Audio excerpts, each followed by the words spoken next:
changed a lot in the last 10 years or so. This is the boutique Zachary Hotel right across the street from Wrigleyville. Down this way there used to be a standalone McDonald's and a makeshift Cubs merchandise area. Somebody from the 80s, 90s, and early 2000s came in a time machine DeLorean. You guys certainly wouldn't recognize this area. Right here at Gallagher Way, they got family area. Turns into an ice rink in the winter. Honor the great Billy Williams and Ron Santo. Mr. Cub, Ernie Banks, and Fergie Jenkins. All four of these guys were on the '69 Cubs. I never noticed this until now, but they have flags flying of some of the past Cubs greats. You see Evers in there. I saw Frank Chance back over here as well. Not seeing Tinkers though. Tinkers to Evers to Chance. Double play combo of the 1908 Cubs. And the Oscar Mayer Wiener is in front of Wrigley Field this morning. There's the famous Cubby Bear right across the street from Wrigley Field. You know, Foo Fighter lead singer and former Nirvana drummer Dave Grohl talks fondly of this place, seeing concerts here when he was a kid.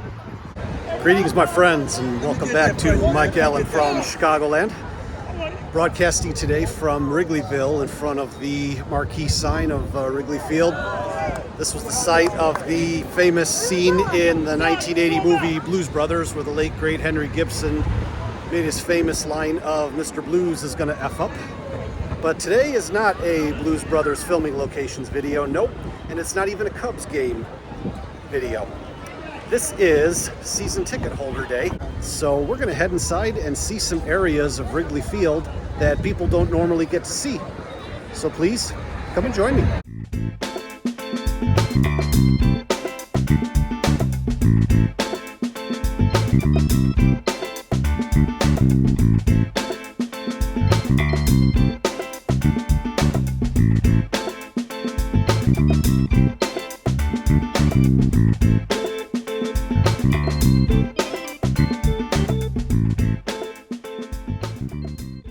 Now, I do not have season tickets to the Cubs. My sister does. She didn't want to go today, so she was nice enough to let me take her tickets off her hands, and I gladly obliged. Wrigley Field, the second oldest park in baseball, just behind Boston's Fenway Park.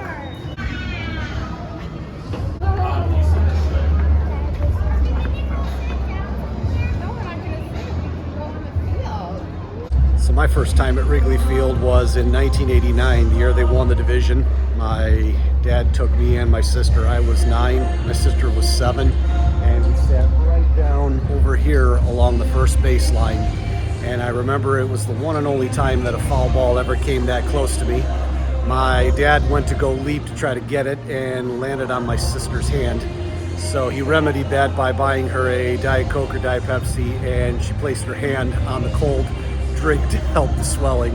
So that's probably my biggest memory I have from my very first time here at Wrigley Field. And I remember when these jumbotrons were put in, pretty much put the rooftops out of business. Here in the Cubs press box, they've got a bullpen phone, video replay, and phone up to the press box. So we weren't allowed to take any video or pictures inside the Cubs clubhouse because, you know, the players have a lot of personal items and things like that. However, we were allowed to take video and pictures leading into the Cubs clubhouse and leading out of the Cubs clubhouse. So I am going to show that footage now with a rendition of a 1969 Cubs classic.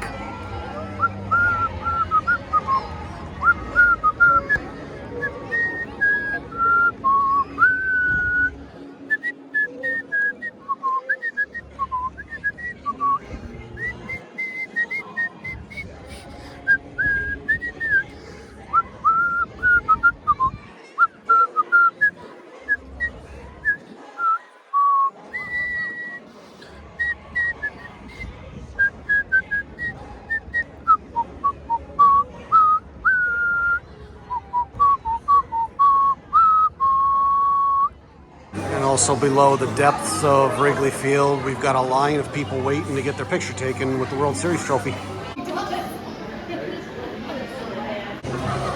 Getting ready to run the bases now. Here's where the final out was made for the Cubs to win the 2016 pennant for the Los Angeles Dodgers. Right here at first base.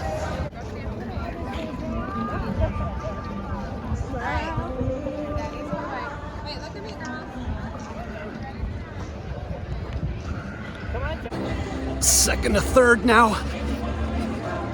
Ready to slide in if I was wearing proper clothing.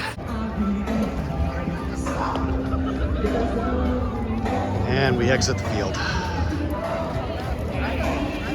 Now the Wrigley Field ivy was installed in 1937 by a family friend of the Wrigleys. Their general manager and PR man, William Feck, likes to take credit for it. However, it was a family that grew this on their farm. They installed it, and the rest is history. We're not allowed to touch the ivy. I got in trouble for that at the last season ticket event I went to 3 years ago. But we can take as many pictures with it as we want to, so I'm going to be taking full advantage of that here. And I believe it was this door here where the hefty sign is. Probably about 9-10 years ago, State Farm did a commercial of the discount double check, and Kerry Wood pulled Andre Dawson out of the ivy. They covered this door up with the ivy, and Andre Dawson was rolled out off of a gurney, but we don't see that on camera. We just see Kerry Wood pulling a bunch of stuff out of the ivy, and he eventually pulls Andre Dawson out.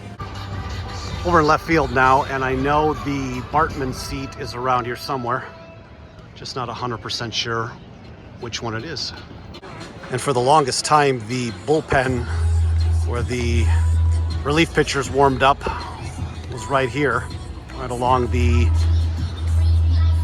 third baseline. And then the visitors was way over there on the other side along the first baseline. But during the renovation a few years ago, they were moved over here into the outfield. So I'm gonna go check that out right now. And here's where the bullpen is, where the pitchers warm up to come into the game. Right underneath the bleachers.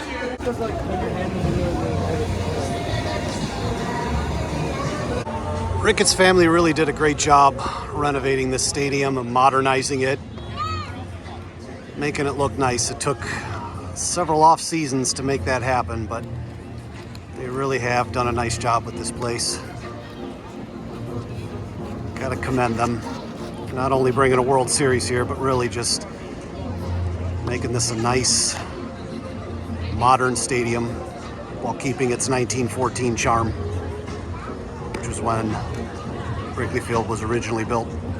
And both of the foul poles say "hey, hey" on them. That was the saying of the late, great Jack Brickhouse, who was the Cubs broadcaster before Harry Carey was. Cubs mascot, Clark the Cub. Still don't understand why he has no pants.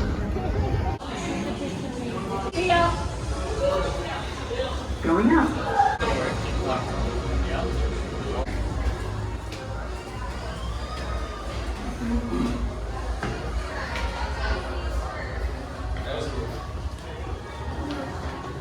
Rooftop flag honoring P.K. Wrigley, former owner of the Cubs. Here's where the Cubs broadcast booth is. Boog and JD. And I can imagine this is probably the same booth where Harry Carey and Steve Stone were back in the day, broadcasting Cubs games on WGN. This is the fourth Major League press box I've been able to see. I've seen the Minnesota Twins, Milwaukee Brewers, and the Pittsburgh Pirates. I saw Wrigley Fields 3 years ago when I was here for season ticket holder day.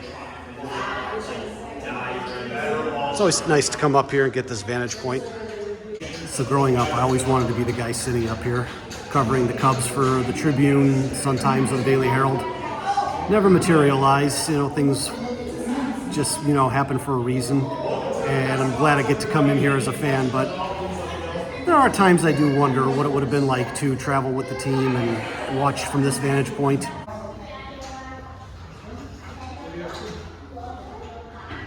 Bet back in the day this used to be lined with telephones before cell phones became a thing.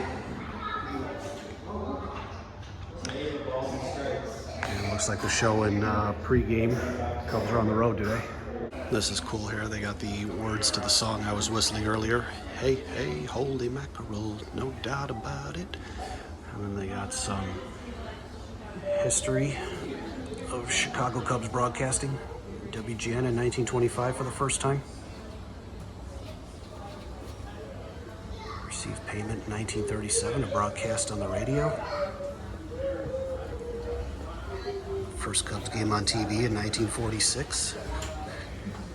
First time ever all Cubs home and away games are covered live on the radio in 1949. And fans of other teams were always very quick to point out that the last time the Cubs had won a World Series before 2016 came before the invention of television and even radio. Let's see Frick Award recipients. There's the two I'm most familiar with. Jeff Brickhouse and Harry Carey. It's the visitors clubhouse now. This is where they take their batting practice. There we go. Great job. It doesn't work. There's no money in there.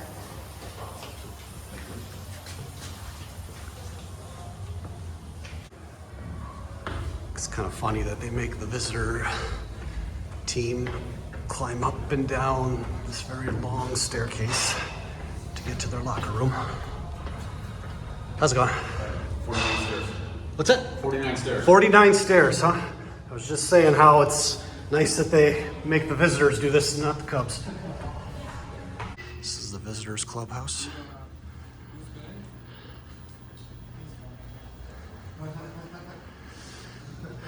Not nearly as nice as what the Cubs have, but that's what the visitors get.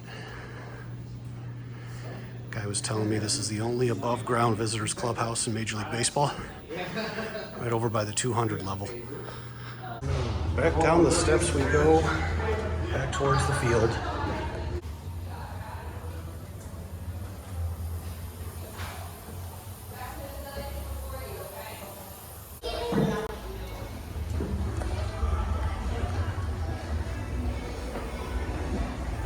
This is the visitors dugout here, and Cubs actually have a treat today. They have Andre Dawson in the house signing autographs and taking pictures. Fortunately, the line has closed down and I'm not able to get in there, but I get to see him at least this close. So I think I'm going to call it a day here at Wrigley Field and Season Ticket Holder Family Day. Thank you for joining me on this journey through the inner workings of Wrigley Field and getting to see in places that aren't generally open to the public. If you wouldn't mind hitting the like and subscribe button, I would greatly appreciate it. You can check down below for additional links to help me out in growing the channel. I'd really appreciate it if you check them out below. Anyway, this is Mike Allen from Chicagoland signing off to the sound of Frozen and Let It Go. I'll be back next Friday with another video, but until that time, don't you go changing.